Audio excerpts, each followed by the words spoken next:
Welcome back to Primetime Sports Monday. Starting off with some track and field news now. Just a day after Jamaica notched its highest ever medal haul at the World Championships, some of the heroes of that performance returned to the island beaming with pride. Shoshana McGowan met them at the Norman Manley International Airport.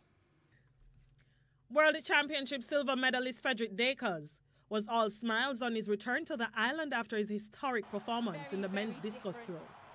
Degas, who was second behind Daniel Stahl of Sweden, became the first Jamaican to get a podium finish in the event at a major senior championship.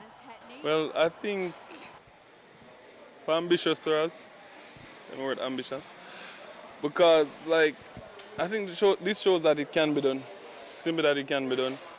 We've normally watched, the guys from Germany, Sweden, all different other countries, actually get medals and stuff like that. So for us to actually have someone on the podium, that says a lot, and shows vision. Degas' training partner and friend Travis Michael was happy to witness Degas' achievement. I think it's encouraging, and I think they look up to us.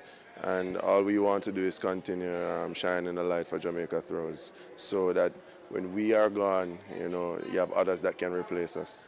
Newly crowned bronze medalist Rochelle Clayton put the world on notice before the start of the championships, and she did not disappoint. Clayton, in her first major championship, raced to a personal best time of 53.74 seconds in the 400-meter hurdles in a record-breaking event won by American Dalilah Muhammad in 52.16. The 26-year-old now joins the likes of Melaine Walker, Dion Hemmings McCarthy, and Ristanana Tracy to medal for Jamaica in the women's 400-meter hurdles at the World Championships. It has been a rough road, but once you tell yourself you want to do something, and I had no choice because I didn't want to go work a 9-to-5 job. So I poured everything I had in the last 2 years, and this is the end result, and this is only the beginning because those two ladies set the bar a little bit higher, so it's just my turn now to just climb higher to get to that level because I'm not yet at that level. Sharon Salmon, at only 20 years old, clocked 2 personal best times in the heats and semifinals at her first senior championships and departed Doha more confident ahead of the 2020 season. Well, I definitely won't have fear for my other competitors. I know that I will have to work hard, even harder than before, if I want to make the finals and make the podium. So that's where I'm headed for the next season. Shoshana McGowan, TVJ Sports. And head coach of Jamaica's team to the IAAF World Championships, Maurice Wilson, says proper planning has been the main factor to the nation achieving their second best ever medal haul at the biennial event. Simon Preston tells us more. After only garnering 4 medals in London 2 years ago, Jamaica tripled their tally in Doha to end the championship third in the medal table behind the United States and Kenya. Head coach of Jamaica's team at the championships, Maurice Wilson, spoke about the areas that led to that improvement. We started our plan from the Commonwealth Games to garner some medals to give confidence. I believe that the management staff and the coaching staff did an excellent job. I think the camaraderie was very good. You didn't hear of any unnecessary problems in the camp.